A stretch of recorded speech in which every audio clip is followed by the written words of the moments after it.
Hi, I'm Rachel. Those of you who have watched most of my videos before will notice that I don't have my cat Leia behind me. She's usually a centerpiece in the background over there. And I think in the last video too, she was also absent, and I said she was hiding in other places in the condo. And it really turns out that she's been sick.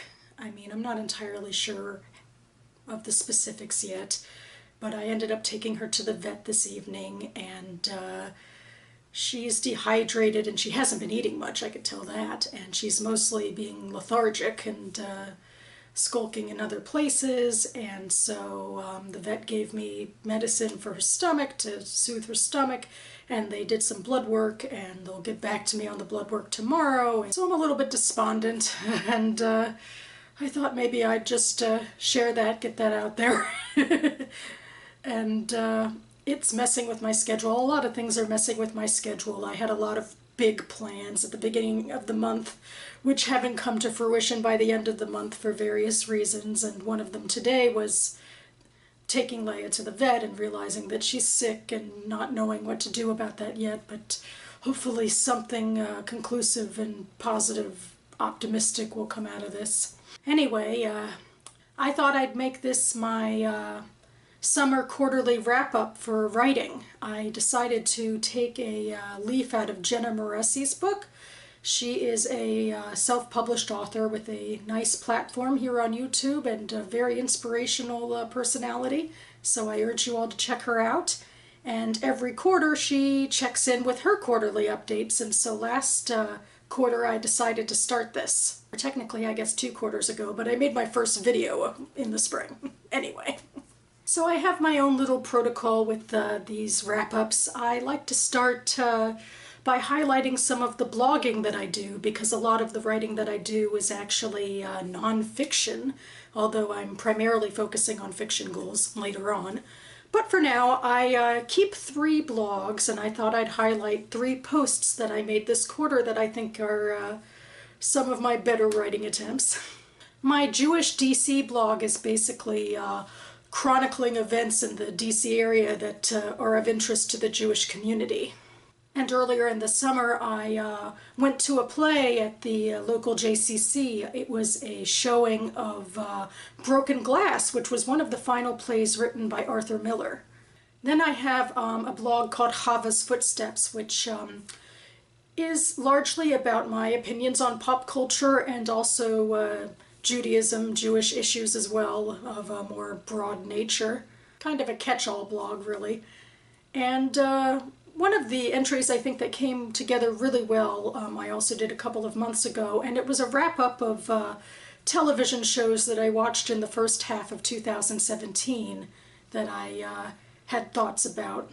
And finally, on my reading and writing blog, also a couple of months ago, I didn't review because I haven't read them, but I found a similarity between 2 books, and both of them were named after Anna Tevka, and they both were written relatively recently, within the last 10 or so years. One of them was written this year, and they propose to be continuations of the Tevye the Dairyman Fiddler on the Roof stories. I am very interested, eternally interested in the Tevye the Dairyman stories. I was talking about my blog Chava's Footsteps, which I named after the 3rd daughter, Chava, who married outside of the faith. And I always knew that if I were to write like a prominent Jewish story, I would probably base it pretty heavily on intermarriage, because there's a lot of intermarriage in my family. So that would be my after Anna Tevka story, would be a Chava-centered story. So it's just fascinating to me. It's what I focused on in the blog post about how this older classic story, Yiddish story, leads to a lot of thoughts from modern day people about what it means to be Jewish and how to express that in new continuations of the story. Finally, another thing that I will try to do every quarter is attend one sort of professional event, as it were. What I mean by that, at least this quarter, is that just tonight I went to a class at the Writers' Center in Bethesda. I mean, a one-off class It was with 3 local editors of literary magazines, and they invited all of us attendees to come with the first page of any short story or essay or memoir, or actually people I think went a little further. Some did novels, and one did a picture book. And basically that we got a roundtable critique of our first page, and from the editors and from the rest of the class. It was an illuminating experience for me. I took the short story that I've had out on submission. I've worked on it for years. I've been editing and re-editing it a lot, and I think even before I went in, I knew that I had too much going on in one page. And that's basically the most prominent feedback I got back from everyone, is like, where are we supposed to focus, and confusion about who was who. So it was a little bit of a smackdown, I guess, but a deserved one. It on top of what was happening with my cat, today was a rough day. I mean, they had positive things to say too. I had great descriptions and a good start for something, I guess, but and I don't know, I was feeling rather despondent for most of the class, and then I went home and ultimately I rewrote the beginning of the story, so there's that. I guess I still feel motivated. I mean, I know I'm still a writer. I know I still have some chops. I mean, I got a short story published once, and the crazy thing is, even with this story that I've sent out on submission, some of the rejections I've gotten back aren't just form rejections. Some of them are the more second tier, you know, you made it past some rounds, you know, please consider us in the future rejections. So even this story had promise out there in the world, so I can't completely fall into despair here, but it wasn't the optimistic send-off I guess I was hoping for. And now I guess I'm going to go into my goals for last quarter that I had to meet, and then later my goals for this quarter. And the first goal I'll talk about is how I wanted to submit to my short story to 5 different publications or contests, and I submitted to 4, and then I went to this event, and so I didn't submit to a 5th one, but I think I have a good excuse. I think in my head what I'm saying to myself is I want to cool it a little bit. I'm hoping to go to another event like this next quarter and present this first page, or maybe more of it. The truth is, maybe it needs to be drafted a little bit more. You know, I've gotten X amount of rejections, and that might be saying something by this point. I've always had trouble with beginnings.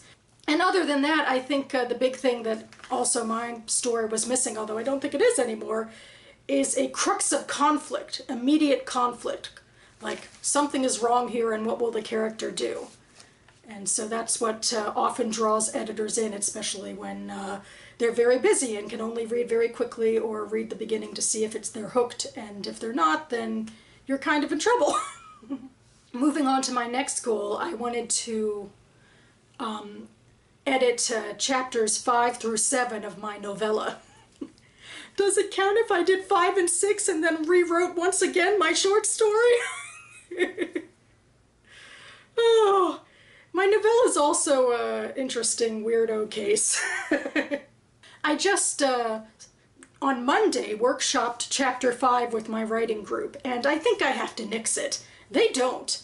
I mean, I think they have various issues with it, but it interests them enough that they want me to keep it, but I just can't in good conscience think it's a good idea, because it's a flashback. Well, it's a chapter of flashbacks, and it's my only chapter of flashbacks, so it's too info-dumpy, it's too convenient.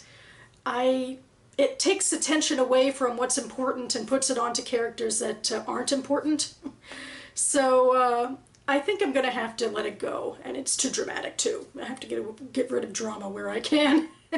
So I have chapter 6 already written, and I think that one's decent enough for the draft that I'm in. And then my new chapter 7 is going to be completely new, which is freaking me out because I've been working on this novella for years, and I don't think I've written a completely new chapter in a long time. But luckily now I think I'm going to use some of the flashbacks from the chapter I think I'm going to nix and incorporate it into chapter 7, so that'll give me a jumping off point. So there we go. But I haven't done it yet, and I don't think I'm going to get to it before the end of this month. And my final goal was to edit, I believe, 2 chapters of my novella for a next time. I mean, I've been editing my novella for my writing group, but they've been reading chapters and giving me critiques, and I haven't incorporated their critiques into a new version of a draft yet.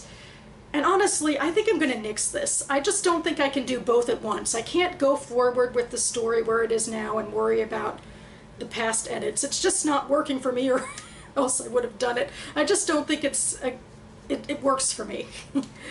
That being said, I failed this challenge. I definitely had problems with other challenges for this quarter, so you know what this means.